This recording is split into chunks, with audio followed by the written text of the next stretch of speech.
ജീവന്റെ കവാടത്തിൽ നമ്മൾ നിൽക്കുകയാണ്. മാമോദീസായിലൂടെ നമ്മൾ നിത്യജീവനിലേക്ക് പ്രവേശിച്ചവരാണ്. നിത്യജീവൻ, അനന്തജീവൻ്റെ എല്ലാ ഫലങ്ങളും നമുക്ക് ഇപ്പോൾ തന്നെ ആസ്വദിക്കാവുന്നതാണ്. എന്നാൽ ഇവിടെയാണ് നമ്മുടെ വളർച്ച. വിശ്വാസത്തിലെ വളർച്ചയ്ക്ക് ആവശ്യമായിട്ടുള്ളത് നിത്യജീവനിലേക്ക് പ്രവേശിക്കുന്നതിൻ്റെ ഏറ്റവും പ്രധാന ഘടകങ്ങൾ എന്താണ്? അതിലൊരു ഘടകം, നമ്മുടെ ജീവിതം ഈ ലോകത്തിലുള്ള ആഗ്രഹങ്ങളിൽ കുടുങ്ങിക്കിടക്കുകയാണെങ്കിൽ നിത്യജീവൻ നമുക്കുണ്ടെങ്കിലും, നിത്യജീവനിലേക്ക് നമ്മൾ പ്രവേശിച്ചിട്ടുണ്ടെങ്കിലും നമ്മൾക്കതിൻ്റെ ആസ്വദിക്കാൻ പറ്റുന്നില്ല. ഇവിടെയാണ് ഈ രക്തസാക്ഷികളെല്ലാവർക്കും ഉണ്ടായ അനുഭവം. അവരിതെല്ലാം വളരെ സന്തോഷത്തോടെ സ്വീകരിച്ചു. അതോടൊപ്പം അവർക്കുണ്ടായിരിക്കാവുന്ന ഒരു പ്രത്യേകത, അവർ ഈ ലോകത്തിൻ്റെ ജീവിതത്തിലുള്ള സുഖലോലുപതയോ ആസക്തികളോ അതിൻ്റെ ആഗ്രഹങ്ങളോ ഒന്നും ആസ്വാദ്യകരമായി സ്വീകരിക്കാതെ, മറിച്ച് ഇവിടെ ജീവിച്ചിരിക്കെ തന്നെ അവർ സ്വർഗലോകത്തിലെ കാര്യങ്ങളെ മുന്നിൽ കണ്ടുകൊണ്ട് മുന്നോട്ട് പോയി എന്നുള്ളതാണ്. ഇത് സാധിക്കുമെന്നത് തീർച്ചയാണ്. ഇവിടെയാണ് നമ്മുടെ വിശ്വാസം ഇനിയും വളരേണ്ടത്. പ്രത്യേകിച്ച് നമ്മുടെ ഈ കേരളത്തിൽ നിരവധി ധ്യാന കേന്ദ്രങ്ങളും വളരെയധികം വചനപ്രഘോഷണ വേദികളുമുള്ള നമ്മളെ ദൈവം ഈ ലോകം മുഴുവനിലും ഒരു പുതിയ സുവിശേഷവൽക്കരണത്തിന് വേണ്ടി തെരഞ്ഞെടുത്തിരിക്കുകയാണെന്ന് എനിക്ക് വലിയ ബോധ്യമുണ്ട്. ലോകമെമ്പാടും സഞ്ചരിക്കുമ്പോൾ എന്നെ കുളിര് കോരിക്കുന്ന ഒരു കാര്യം, ഈ കൊച്ചു കേരളത്തെ പോലെ വിശ്വാസത്തിൻ്റെ സമൃദ്ധിയുള്ള, വിശ്വാസത്തിനും വചനപ്രഘോഷണത്തിനും പ്രവർത്തനത്തിനും ഇവിടെ നിന്ന് ലോകമെമ്പാടിലേക്കും പോകാൻ സൗകര്യങ്ങളുള്ള മറ്റൊരു സമൂഹത്തെ ഞാൻ കണ്ടിട്ടില്ല. ഈ കേരളത്തിലുള്ള പോലെ ഇത്രയും വചന ശുശ്രൂഷകളുള്ള ധ്യാനകേന്ദ്രങ്ങളൊരു സ്ഥലം വേറെയില്ല. എന്നാൽ അതേ സമയത്ത് ഒരു ചിന്ത, പലപ്പോഴും ഈ ചിന്ത വരുന്നുണ്ട്. പ്രത്യേകിച്ച് ചില സമയത്ത് ചില ഡിസ്കഷനുകളിൽ, അടുത്തിടയ്ക്ക് ഒരു ബിഷപ്പുമായിട്ട് ഇങ്ങനെ സംസാരിക്കുമ്പോൾ ബിഷപ്പ് ചോദിക്കുകയാണ്, തോമസ് പോളയം, ഇനി ഇത്രയും സുവിശേഷ വേല നമ്മളിൽ നടന്നിട്ടും, ഇത്രയും സുവിശേഷത്തെക്കുറിച്ച് പഠിച്ചിട്ടും നീ എന്താ വിചാരിക്കുന്നത്? ഇപ്പോഴും നമ്മൾ ഒരു പെരിഫറൽ ലെവലിൽ, ഒരു ബാഹ്യ രീതിയിലല്ലേ സുവിശേഷത്തിൽ നമ്മൾ പോകുന്നുള്ളൂ? എനിക്ക് തോന്നുന്നു അതും ശരി തന്നെയാണ്. നമ്മൾ സുവിശേഷത്തിൻ്റെ ആഴത്തിലേക്ക് ഇനിയും കടന്നു പോയിട്ടില്ല. പോയിട്ടുള്ളവരുണ്ടാകാം. എന്നാൽ പൊതുവെ ഇതിൻ്റെ പ്രധാന കാരണം, നമ്മളിതാരെ വിമർശിക്കുകയല്ല, നമ്മൾ വളരേണ്ട ഒരു പ്രത്യേക കാര്യം ഞാൻ നിങ്ങൾക്ക് പറഞ്ഞു തരികയാണ്. ഇതിനെ മുറുക്കെ പിടിക്കുകയാണെങ്കിൽ നമ്മൾ വളരും. അല്ലെങ്കിൽ നമ്മൾ ഉപരിപ്ലവമായ ഒരു വിശ്വാസത്തിൽ നിലനിൽക്കുന്നുകൊണ്ട് പോകും. നമ്മളുടെ ഉപരിപ്ലവതയിൽ നിന്നും ആഴത്തിലേക്ക് പോകണമെങ്കിൽ നമ്മൾ ഈ ജീവിതത്തിന് വേണ്ടി മാത്രം ക്രിസ്തുവിൽ വിശ്വസിക്കാതെ, ഈ ജീവിതത്തിനപ്പുറത്ത് ഒരു നിത്യമായ, അനന്തമായ, ഒരിക്കലും അവസാനിക്കാത്ത പ്രവർത്തനത്തിനുള്ള സാധ്യതയുണ്ട്. ഇവിടെ ആയിരിക്കുമ്പോൾ തന്നെ ആ ജീവിതത്തെ ലക്ഷ്യം വെച്ചുകൊണ്ടും ആ ജീവിതത്തിൻ്റെ മുൻകൂർ അനുഭവം നമ്മളിവിടെ സ്വീകരിക്കാം. അത് സ്വീകരിച്ചുകൊണ്ട് വേണം നമ്മൾ നീങ്ങാൻ. അതാണ് ഈ രക്തസാക്ഷികളെക്കുറിച്ചും ജീവൻ്റെ കവാടത്തിൽ നിരവധി എപ്പിസോഡുകളിലൂടെ നമ്മൾ കേട്ടതെല്ലാത്തിൽ നിന്നും നമ്മളെ ആഹ്വാനം ചെയ്യുന്നത്. ആ ആഹ്വാനത്തെ ഹൃദയപൂർവ്വം സ്വീകരിച്ചുകൊണ്ട് ഇനിയും പഠിക്കണമെന്നുള്ളവർ പഠിക്കുക, പ്രാർത്ഥിക്കണമെന്നുള്ളവർ പ്രാർത്ഥിക്കുക. ജീവൻ്റെ, നിത്യജീവൻ്റെ വചസ്സുകൾ അങ്ങിലാണല്ലോ, ഞങ്ങൾ എങ്ങോട്ട് പോകാൻ എന്നാണ് പത്രോസ് പറഞ്ഞത്. കുറേ പേർ യേശുവിൻ്റെ പറഞ്ഞ കാര്യങ്ങൾ മനസ്സിലാകാതെ യേശുവിൻ്റെ പ്രബോധനത്തെ തിരസ്കരിച്ചുകൊണ്ട് വിട്ടുപോയപ്പോൾ ഈശോ മറ്റുള്ളവരോട് ചോദിക്കുകയാണ്, നിങ്ങൾക്കും പോകണമോ? അപ്പോൾ പത്രോസ് ശ്ലീഹ പറഞ്ഞത് ഇതാണ്, ഞങ്ങൾ എവിടെ പോകാൻ? നിത്യജീവൻ്റെ വചസ്സുകൾ അങ്ങയിൽ മാത്രമാണല്ലോ. എന്നാൽ ഇന്ന് നമ്മൾ ആ ആഗ്രഹത്തോടെയാണോ വചനം ശ്രവിക്കുന്നത്? നിത്യജീവൻ്റെ വചസ്സുകളാണോ നമ്മൾ ശ്രവിക്കുന്നത്? അതോ ഈ ജീവിതത്തിന് വേണ്ട എന്തെങ്കിലും വേണ്ടിയാണോ? ഈശോ തന്നെ പറഞ്ഞു, മനുഷ്യൻ ജീവിക്കുന്നത് അപ്പം കൊണ്ട് മാത്രമല്ല, ദൈവത്തിൻ്റെ അധരത്തിൽ നിന്ന് വരുന്ന ദിവ്യവചസ് കൊണ്ടാണ് മനുഷ്യൻ ജീവിക്കുന്നത്. മനുഷ്യൻ ജീവിക്കുക എന്ന് പറഞ്ഞാൽ, ജീവിക്കുക എന്ന് നമ്മൾ കാണുന്ന മാതിരിയല്ല കർത്താവ് ജീവിക്കുക എന്ന് പറഞ്ഞാൽ. കർത്താവ് പറയുന്ന ജീവൻ എന്ന് പറയുന്നത് ഈ ലോകത്തിൽ ആരംഭിച്ചുകൊണ്ട് ഒരിക്കലും അസ്തമിക്കാത്ത നിത്യമായൊരു ജീവിതം. സ്നേഹമുള്ളവരെ, നമ്മൾ ഈ അപ്പസ്തോലന്മാരും ഇനി തുടർന്നുള്ള രക്തസാക്ഷികളുടെ ജീവിതത്തിലേക്കൊന്ന് കണ്ണോടിക്കുമ്പോൾ, ഇനി അപ്പസ്തോല ഗണത്തിൽ നമ്മൾ മനസ്സിലാക്കാനുള്ള ഏതാനും അപ്പസ്തോലന്മാർ, ഒന്ന് വിശുദ്ധ തോമാസ് ശ്ലീഹ, മറ്റ് 2 ജാക്കോബ്, 2 ജെയിംസ്മാർ, ഒന്ന് James the great, 2 James the just. ഈ 3 അപ്പസ്തോലന്മാരെ കുറിച്ച്, തോമാസ് ശ്ലീഹയെ കുറിച്ച് നമുക്കെല്ലാവർക്കും അറിയാവുന്നതാണ്. വിശുദ്ധ തോമാസ് ശ്ലീഹയുടെ പേര് ഭാരതത്തിലേക്ക്, അല്ലെങ്കിൽ ഏഷ്യയിലേക്ക്, ഭാരതത്തിലേക്ക് വരാനുള്ള പേര് തിരഞ്ഞെടുക്കപ്പെട്ടപ്പോൾ അദ്ദേഹം അത് തിരസ്കരിക്കാനുണ്ടായത്. അദ്ദേഹത്തിന് താല്പര്യമില്ലായിരുന്നു. എന്നിരുന്നാലും പിന്നീടൊരു ദർശനത്തിലൂടെ ദൈവം തന്നെ, കർത്താവ് ഈശോ മിശിഹാ എന്നെ തോമസിനെ പ്രത്യക്ഷപ്പെട്ടുകൊണ്ട് ഇത് പറഞ്ഞിട്ടും ധൈര്യം വരുന്നില്ലായിരുന്നു. ഹീബ്രു മാത്രം ഭാഷ അറിയാവുന്ന ഞാൻ എങ്ങനെ ഇത്ര ദൂരെ പോയിട്ട് ഈ സുവിശേഷ വേല ചെയ്യും എന്ന് ഒരു ഭയമായിരുന്നു. പക്ഷേ ദൈവം അത് അനുവദിക്കുന്നതിന് വേണ്ടി തോമാസിനെ ഒരു അടിമയായിട്ട് വിറ്റു എന്നാണ് പറയുന്നത്.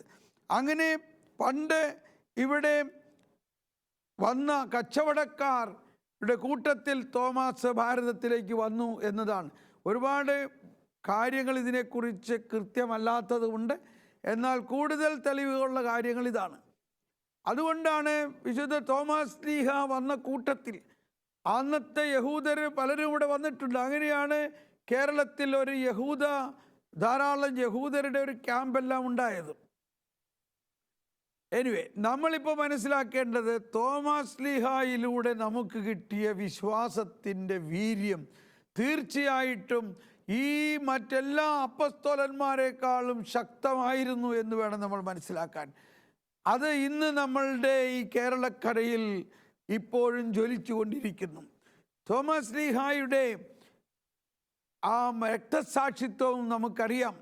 മൈലാപ്പൂർ മലയിൽ വെച്ചുകൊണ്ട് ഒരു ഗുഹയിൽ പ്രാർത്ഥിച്ചു കൊണ്ടിരിക്കുമ്പോൾ കുന്തം കൊണ്ട് കുത്തി മരിക്കപ്പെടുകയാണ് ചെയ്തത്.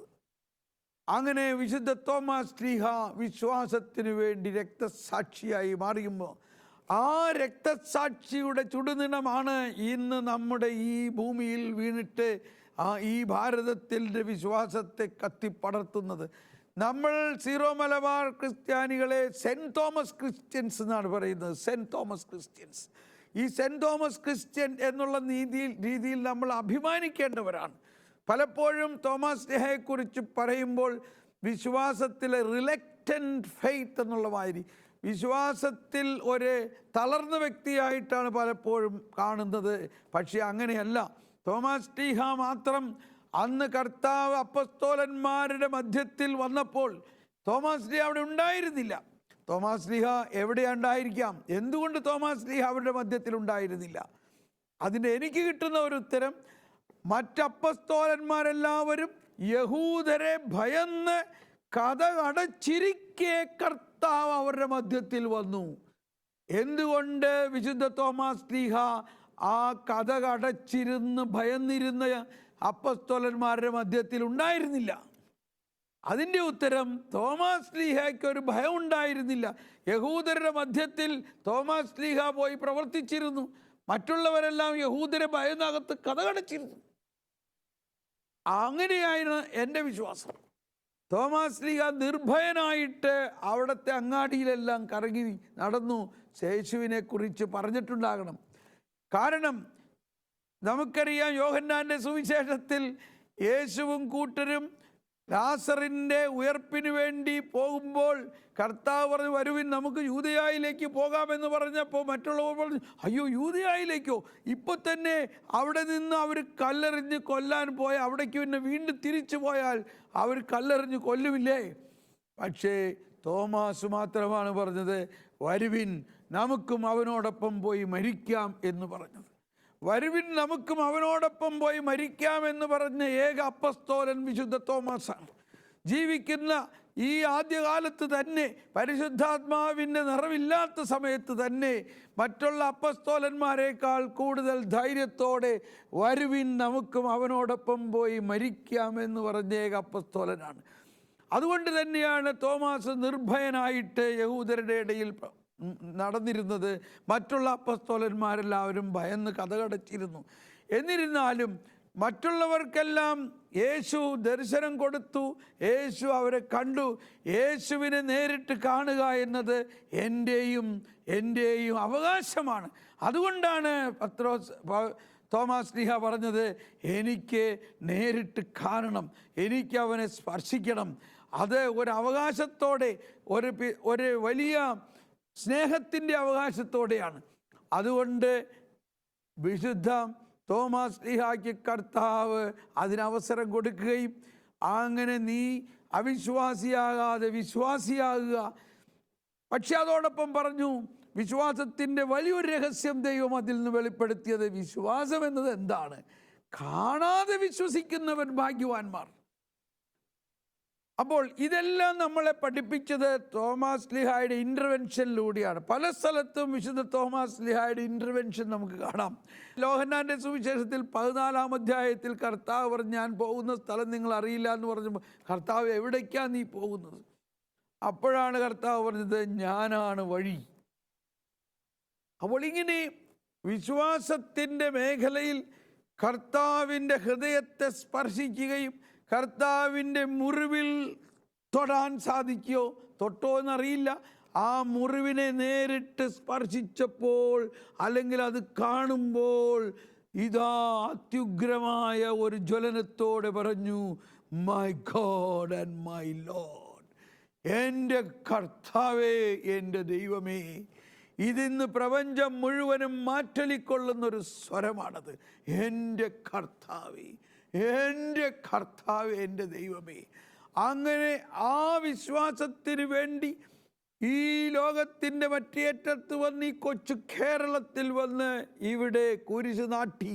തോമാസ് ശ്ലീഹ ഇവിടെ വന്ന സ്ഥലത്ത് നമ്മൾ ചെല്ലുമ്പോൾ അവിടെ കാണുന്ന പ്രധാന 2 കാര്യം ഇതാണ്. തോമാസ് ശ്ലീഹ അവിടെ ഒരു കുരിശ് നാട്ടിയിട്ടുണ്ടെന്നും, അതോടൊപ്പം അവിടെ കാണുന്നത് വെള്ളത്തുള്ളികൾ ആകാശത്തിൽ തന്നെ, അല്ലെങ്കിൽ ഉപരിതലത്തിൽ, അല്ലെങ്കിൽ ഇങ്ങനെ നിൽക്കുന്ന വെള്ളത്തുള്ളികൾ. അതിൽ നിന്ന് നമ്മൾ മനസ്സിലാക്കേണ്ടത്, ഈ നിത്യജീവൻ്റെ വെള്ളത്തുള്ളികൾ, മാമോദീസ ജലത്തിൻ്റെ തുള്ളികളാണ് അവിടെ അങ്ങനെ നിൽക്കുന്നത്. അതൊരിക്കലും താഴോട്ട് വീഴാത്ത നിത്യതയിലേക്ക് പ്രവേശിക്കുന്ന വിശ്വാസത്തിൻ്റെ അടയാളമാണ്. സ്നേഹമുള്ളവരെ, തോമാസ് ശ്ലീഹായുടെ രക്തസാക്ഷിത്വത്തിലൂടെ ധന്യരായ നമ്മൾക്ക് ഈ നിത്യജീവൻ്റെ, അല്ലെങ്കിൽ ജീവൻ്റെ കവാടത്തിൽ ഒരു പ്രത്യേക സ്നേഹമാണ് നമുക്ക് ലഭിക്കുന്നത്. തോമാസ് ശ്ലീഹായുടെ വിശ്വാസത്തിൻ്റെ ആ പാരമ്പര്യത്തിൽ നമ്മൾ വളർന്നതിലുള്ള അഭിമാനത്തോടെ നമുക്ക് മുന്നേറാം.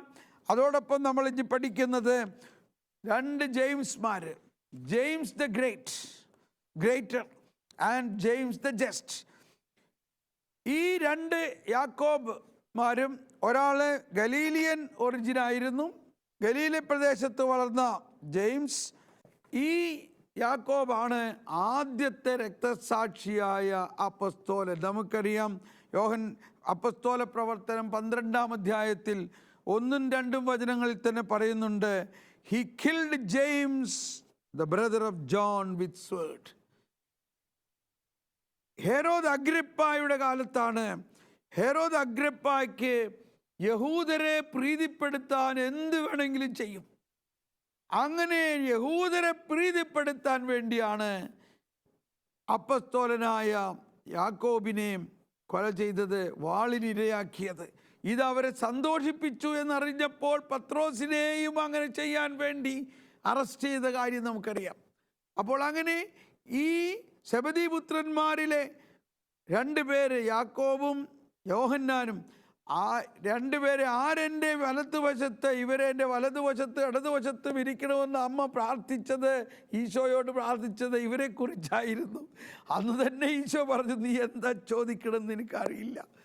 എന്നാൽ ഇത്ര വേഗം ആ രക്തസാക്ഷിത്വത്തിലേക്ക്, ചെറുപ്പത്തിൽ തന്നെ രക്തസാക്ഷിത്വത്തിലേക്ക് വന്ന ഒരാളാണ് ജെയിംസ്. ജെയിംസ് വാസ് ബിഹെഡഡ്, കഴുത്ത് വാളുകൊണ്ട് വെട്ടി രക്തസാക്ഷിത്വത്തിലേക്ക് വന്നതാണ് യാക്കോബ്. ഇനി യാക്കോബ് ദ ജസ്റ്റ് യേശുവിൻ്റെ കസിൻ ബ്രദറാണെന്ന് പറയാം. ആ യാക്കോബ് മറ്റൊരു വീരപുരുഷനും വിശ്വാസത്തിൻ്റെ അതിശക്തമായ ഒരു പ്രവാചകനായിരുന്നു. അപ്പസ്തോലന്മാരുടെ അപ്പസ്തോലൻ അദ്ദേഹത്തെ പലരും വിളിച്ചതായിട്ട് രേഖപ്പെടുത്തിയിട്ടുണ്ട്. ഈ യാക്കോബിനെ ഒരു വലിയ മലയുടെ മുകളിൽ നിന്ന് അവർ തള്ളിയിട്ടു. അങ്ങനെ തള്ളിയിട്ടിട്ട് അവിടെ കിടന്ന് മരണപരാക്രമം എടുത്തു, പക്ഷെ മരിച്ചില്ല. അവിടെ വെച്ച് മുട്ടുകുത്തി നിന്ന് പ്രാർത്ഥിക്കുകയാണ് ഈ യാക്കോബ്, ദൈവമേ അവരോട് ക്ഷമിക്കണമേ, ഇവർ ചെയ്യുന്നത് എന്തെന്ന് അറിയുന്നില്ല. അങ്ങനെ ഇരിക്കെ ഇതാ ആളുകൾ കൂടി യാക്കോബിനെ കല്ലെറിഞ്ഞ് കൊല്ലാൻ ശ്രമിച്ചു. അങ്ങനെ കല്ലെറിഞ്ഞ് മരണാസന്നനായ യാക്കോബ് മരിക്കുന്നില്ല. അങ്ങനെ ഇരിക്കെ ഒരു വടി കൊണ്ട് അടിച്ച് കൊല്ലുകയാണ് അവസാനം ചെയ്തത്. അപ്പോൾ ഇവരെല്ലാം പെട്ടെന്നങ്ങ് മരിക്കുകയല്ല ചെയ്യുന്നത്. പെട്ടെന്ന് മരിക്കുകയാണെങ്കിൽ അത് വളരെ എളുപ്പമായിരുന്നിരിക്കണം. പക്ഷേ അതേസമയം ആ മരണവേദനയുടെ സമയത്ത് പൂർണ്ണ ബോധ്യത്തോടെ കർത്താവിലുള്ള വിശ്വാസത്തെ പ്രതി അത് സ്വീകരിക്കുകയും അവരുടെ രക്തസാക്ഷിത്വത്തിൽ പങ്കുകൊണ്ടിട്ടുള്ള, അല്ലെങ്കിൽ അവരെ കൊലപ്പെടുത്തുന്നതിന് അവരോട് ശത്രുത പുലർത്തുന്നവർക്ക് വേണ്ടി സ്നേഹത്തോടെ പ്രാർത്ഥിക്കുന്ന ഒരു രംഗമാണതില്ല. അതുപോലെ അത്ഭുതങ്ങളും അടയാളങ്ങളും അവിടെ അതേ സമയത്ത് സംഭവിക്കുന്നു. അങ്ങനെ യാക്കോബ് ദ ജസ്റ്റിനെ, യാക്കോബിനെ, നീതിമാനായ യാക്കോബിനെ, കർത്താവിൻ്റെ കസിൻ ബ്രദറായ യാക്കോബിനെ അവർ മലമുകളിൽ നിന്നും തള്ളിത്താഴയിട്ട്, വലിയ ഉയരത്തിൽ താഴെയിട്ടിട്ട് അവൻ മരിച്ചില്ല. അവരെ കല്ലെറിഞ്ഞ് കൊല്ലാൻ ശ്രമിച്ചിട്ടും മരിച്ചില്ല. അതിനുശേഷം അവനെ വടി കൊണ്ട് അടിച്ച് കൊല്ലുകയാണ് ചെയ്തത്. അപ്പസ്തോലനായ യാക്കോബ് ആ സമയത്ത് അങ്ങനെ മരിച്ചു. അവിടെ തന്നെ അവർ മണ്ണ് കുഴിച്ച് അവനെ കുഴിച്ചിടുകയും അവിടെ വലിയ ഒരു സ്തംഭം സ്ഥാപിക്കുകയും ചെയ്തു. അതിന്നും അവിടെ ഉണ്ടെന്നാണ് പറയുന്നത്. സ്നേഹമുള്ളവരെ, ഈ വിശ്വാസത്തിൻ്റെ പ്രസരണത്തിൻ്റെ അപ്പസ്തോലിക പാരമ്പര്യമാണ് നമ്മൾ കേട്ടത്. ഇനി ഈ അപ്പസ്തോലന്മാരിൽ യോഹന്നാനെ രക്തസാക്ഷിയായില്ല എങ്കിലും യോഹന്നാനും ഒരു സമയത്ത് തിളയ്ക്കുന്ന എണ്ണയിൽ മുക്കിക്കൊല്ലാൻ അവർ ശ്രമിച്ചിട്ട് അത് സാധിച്ചില്ല.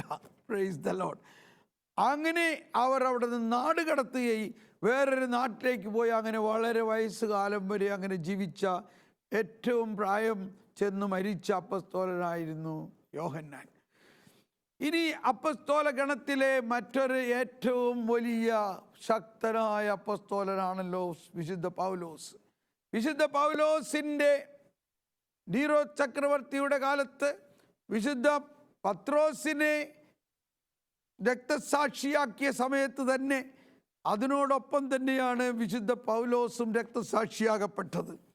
പൗലോസിനെ വാളിനിരയാക്കി പൗലോസിൻ്റെ തല വെട്ടിയെറിഞ്ഞപ്പോൾ ആ തല ഇങ്ങനെ ജമ്പ് ചെയ്തു ചാടിപ്പോയി എന്നാണ് പറയുന്നത്. ഒരുപാട് പേർ രക്തസാക്ഷികളായ കൂട്ടത്തിൽ, ഒരുപാട് പേരുടെ തലയോടുകളുടെ കൂട്ടത്തിൽ പൗലോസിൻ്റെ തലയും ചെന്ന് പെട്ടു. പിന്നീട് അത് പൗലോസിൻ്റെ ആണെന്ന് കണ്ടുപിടിക്കാൻ ഇടയായത് ചില ആട്ടിടയന്മാർക്ക് ഒരു തല പ്രകാശിക്കുന്നതായിട്ട് കണ്ടു. ആ തലയോട്ടികൾ കിടന്ന താഴ്വാരത്തിൽ ഒരു തലയിൽ അതിമനോഹരമായ ഒരു പ്രകാശം കണ്ടിട്ട് ചില ആട്ടിടയന്മാർ ആ തലയോട്ടി എടുത്തുകൊണ്ട് ദേവാലയത്തിൽ കൊണ്ടുചെല്ലുകയും അവിടെ ബിഷപ്പും മറ്റ് ആളുകളും കൂടി ചേർന്നിട്ട് അതിനെ മനസ്സിലാക്കി ഇത് പൗലോസ് ശ്ലീഹായുടെ തലയായിരിക്കാം. അപ്പോൾ പൗലോസിൻ്റെ ശരീരം അവിടെ ഉണ്ട്. എന്നിട്ട് അവർ ചെയ്ത ഒരു വലിയ പ്രാർത്ഥന ഇങ്ങനെയാണ് രേഖപ്പെടുത്തിയിരിക്കുന്നത്.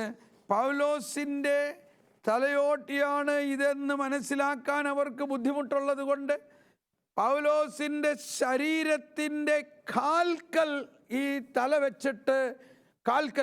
തല വെച്ചിട്ട് അവരെല്ലാവരും ഒന്നു ചേർന്ന് പ്രാർത്ഥിച്ചു എന്നാണ് പറയുന്നത്. ദൈവമേ, അങ്ങ് ഈ മഹാനായ അപ്പസ്തോലന് നൽകിയ എല്ലാ അനുഗ്രഹങ്ങളെ പ്രതി ഞങ്ങൾക്കിതിനൊരു അടയാളം തരണം. ഇത് തന്നെയാണ് ഈ അപ്പസ്തോലൻ്റെ തലയെന്ന് മനസ്സിലാക്കി തരാൻ വേണ്ടി ഇതാ ഞാനിത് പറയും. എൻ്റെ ശരീരം മുഴുവനും ഒരു പ്രത്യേക അനുഭവത്തിലേക്ക് നീങ്ങുകയാണ്. എൻ്റെ ശരീരം മുഴുവനിലും ഒരു പ്രത്യേക അനുഭവം ഇപ്പോൾ ഉണ്ടായിക്കൊണ്ടിരിക്കുകയാണ്. അവർ പ്രാർത്ഥിച്ചു, ഇതാണ് പൗലോസ് ശ്ലീഹായുടെ ശരീരത്തിൻ്റെ കാൽക്കൽ ഈ തല വെച്ചിട്ട് അവർ പ്രാർത്ഥിച്ചു, ദൈവമേ, ഈ ശരീരം കറങ്ങിത്തിരിഞ്ഞ് ഈ തലയോട് ചേരണം. അതായത് ഈ കാൽഭാഗം മാറി അതിൻ്റെ കഴുത്ത് ഭാഗം വന്ന് തലയോട്ടിയോട് ചേരണം എന്ന് പ്രാർത്ഥിച്ചപ്പോൾ അവർ നോക്കി നിൽക്കെ ആ ശരീരം കറങ്ങിത്തിരിഞ്ഞ് ഇതാ 150 ഡിഗ്രി തിരിഞ്ഞ് ആ തലയോട് ചേർന്നുകൊണ്ട് അത്യത്ഭുതകരമായ രീതിയിൽ അവരെ അനുഗ്രഹിച്ചു എന്നുള്ളതാണ് പറയുന്നത്. അങ്ങനെ ഇന്നും ആ പൗലോസിനെ കൊലപ്പെടുത്തിയ ആ സ്ഥലത്താണ് വലിയ ബസിലിക്ക ഉള്ളത്. പൗലോസിൻ്റെ നാമധേയത്തിലുള്ള ബസിലിക്ക റോമാ പട്ടണത്തിലുള്ളത്. നമ്മളെല്ലാം റോം സന്ദർശിച്ചിരിക്കുന്നവർക്ക് കാണാം. നമ്മളവിടെ ചെല്ലുമ്പോഴും ആ പൗലോസിനെ രക്തസാക്ഷിയാക്കപ്പെട്ട പൗലോസിൻ്റെ രക്തം വീണ ആ സ്ഥലം നമ്മൾ മനസ്സിലാക്കുന്നു. സ്നേഹമുള്ളവരെ, ഈ അപ്പസ്തോലന്മാരുടെ വിശ്വാസമാണ് നമ്മുടെ വിശ്വാസത്തിൻ്റെ അടിസ്ഥാനം. അതോടൊപ്പം ഇതെല്ലാം ജീവൻ്റെ കവാടത്തിൽ നിന്നുകൊണ്ട് നമ്മൾ മനസ്സിലാക്കുമ്പോൾ ഈ അപ്പസ്തോലിക വിശ്വാസത്തിൽ നിന്നും നമ്മൾക്ക് കിട്ടുന്ന പ്രകാശം നമ്മളിൽ പടരണമേ. അതിനുവേണ്ടി ഇനിയും നമ്മൾ പഠിക്കണം. ഒരുപാട് കാര്യങ്ങൾ ഈ അപ്പസ്തോലന്മാരുടെ ജീവിതത്തിൽ നമ്മൾ പഠിക്കാനുണ്ട്. പ്രത്യേകിച്ച് പൗലോസ് അപ്പസ്തോലൻ്റെ ജീവിതമാണ് യേശുവിൻ്റെ ജീവിതത്തിൽ യേശുവിലൂടെ നൽകിയ ആ രക്ഷാകര അനുഭവങ്ങൾ മുഴുവനും. ഒരു യഹൂദനും ഒരു ഫരിസേയനെയും ഒരു ഹീബ്രുവുമായിരുന്ന പൗലോസ് ക്രിസ്തുമതത്തിനെതിരാകുകയും ക്രിസ്തുമതത്തിലുള്ളവരെ പീഡിപ്പിക്കുകയും ചെയ്തിരുന്ന പൗലോസ് ഇതാ കർത്താവിൻ്റെ അനുഭവത്തിലൂടെ കർത്താവിൻ്റെ കൃപ മുഴുവനും നിറഞ്ഞ പൗലോസ് ആണ്. ആ പൗലോസിനാണ് കർത്താവ് ഈശോ മിശിഹ ദൈവരാജ്യത്തെക്കുറിച്ചും ദൈവനീതിയെക്കുറിച്ചും ദൈവരാജ്യത്തിൻ്റെ യുഗാന്ത്യപരമായ കാര്യങ്ങളെക്കുറിച്ചുമെല്ലാം ഏറ്റവും വലിയ വെളിപ്പെടുത്തലുകൾ കൊടുത്തത്.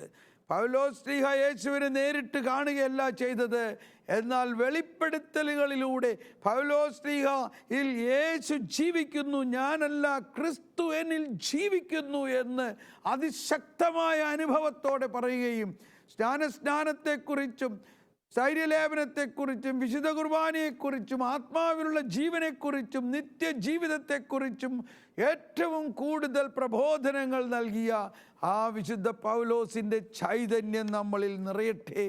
ഈ ബൈബിളിലെ പേജുകളിൽ വിശുദ്ധ പൗലോസ് ഇല്ലായിരുന്നുവെങ്കിൽ ഈ ബൈബിളിൻ്റെ അർത്ഥം എത്രത്തോളം ഉണ്ടാകുമെന്ന് നമുക്കറിയാം. വിശുദ്ധ പൗലോസിലൂടെയാണ് ഈ പഴയ നിയമത്തിലും ആ പഴയ നിയമത്തിൽ ഒളിഞ്ഞിരിക്കുന്ന പുതിയ നിയമവും ഈ പുതിയ നിയമത്തിൻ്റെ പുതിയ അനുഭവത്തെക്കുറിച്ചും എത്രത്തോളം ശക്തമാണ് ഈ പുതിയ നിയമം എന്നുള്ളത് മുഴുവനും നമ്മൾ മനസ്സിലാക്കുന്നത്. സ്നേഹമുള്ളവരെ, നമുക്ക് ഒരു പ്രാർത്ഥനയോടുകൂടി ഈ എപ്പിസോഡ് അവസാനിക്കാം. തുടർന്ന് നമുക്ക് മറ്റുള്ള വിശുദ്ധരുടെ ജീവിതത്തിലേക്ക് അടുത്ത എപ്പിസോഡിലൂടെ പ്രവേശിക്കാം. എന്നാൽ നമ്മളൊന്ന് മനസ്സിലാക്കേണ്ടത്, കർത്താവ് നമുക്കിതെല്ലാം തന്നു കഴിഞ്ഞിരിക്കുന്നു. നമ്മൾ നിത്യജീവൻ്റെ കവാടത്തിൽ മാത്രമല്ല, നമ്മൾ നിത്യജീവനിലാണ്. നിത്യജീവൻ്റെ കവാടത്തിലല്ല, നമ്മൾ നിത്യജീവനിലാണ്. യുഗാന്ത്യപരമായ ആ സ്വർഗീയ ഓർസ്ലേം നഗരത്തിൽ ആ പുതിയ ആകാശവും പുതിയ ഭൂമിയിലും കുറിച്ചുള്ള പ്രതീക്ഷ മാത്രമല്ല, അതിലുള്ള പങ്കാളിത്തം കൂടി നമുക്ക് ഇപ്പോൾ വിശ്വാസത്തിലൂടെ ഇവിടെ ആരംഭിച്ചു കഴിഞ്ഞിരിക്കുന്നു എന്നുള്ള സന്തോഷമാണ് നിത്യജീവൻ്റെ ഏറ്റവും വലിയ രഹസ്യം. അന്ത്യമില്ലാത്ത ഒരു ജീവിതമാണ്. കർത്താവ് ആൽഫായും ഒമേഗായുമാണ് എന്ന് പറഞ്ഞാൽ ആദിയും അന്തവുമാണ്. അന്ത്യമല്ല, അന്തം. അന്ത്യം എന്ന് പറഞ്ഞാൽ അവസാനിക്കുന്നു, അന്തം എന്ന് പറഞ്ഞാൽ അവസാനമില്ലാത്തതാണ്. അതുകൊണ്ട് ആ പദത്തെ നമ്മൾ ശരിക്കും മനസ്സിലാക്കണം. അത് ഇംഗ്ലീഷിൽ പറയുമ്പോഴാണ് ആൽഫ ആൻഡ് ഒമേഗ എന്ന് പറയുന്നത്. The beginning and end without end. നമ്മളത് പ്രാർത്ഥിക്കുന്നുണ്ട്. ആദിയിലെ പോലെ ഇപ്പോഴും എപ്പോഴും എന്നേക്കും ഒരിക്കലും അവസാനിക്കാത്ത ഒരു ജീവിതമാണത്. നമുക്ക് പ്രാർത്ഥിക്കാം. ദൈവമേ, ഞങ്ങൾക്ക് ആ നിത്യജീവനെക്കുറിച്ചുള്ള ജ്ഞാനം നൽകണമേ. ഞങ്ങളുടെ ജ്ഞാനസ്നാനത്തിലൂടെ ഈ നിത്യജീവൻ ഞങ്ങളിൽ തുറന്നിരിക്കുന്നുവെന്ന് ഞങ്ങൾ വിശ്വസിക്കുന്നു. ഈ സ്നാനത്തിൽ ജീവൻ്റെ അടയാളത്താൽ മുദ്രകുത്തപ്പെട്ട ഞങ്ങളിൽ നിത്യജീവനെ തടസ്സപ്പെടുത്താനോ അതെടുത്ത് മാറ്റാനോ ഒരു ശക്തിക്കും സാധ്യമല്ല എന്ന് ഈശോ പ്രത്യേകം പറഞ്ഞിട്ടുള്ള ഞങ്ങൾ ഓർക്കുന്നു. എൻ്റെ ആടുകളെ എനിക്കറിയാം, അവയ്ക്ക് ഞാൻ നിത്യജീവൻ നൽകിയിരിക്കുന്നു. ആർക്കും അവയെ എന്നിൽ നിന്നും പിടിച്ചെടുക്കുക സാധ്യമല്ല. ഇത് വിശ്വസിക്കുവിൻ സ്നേഹമുള്ളവരെ. Praise the Lord.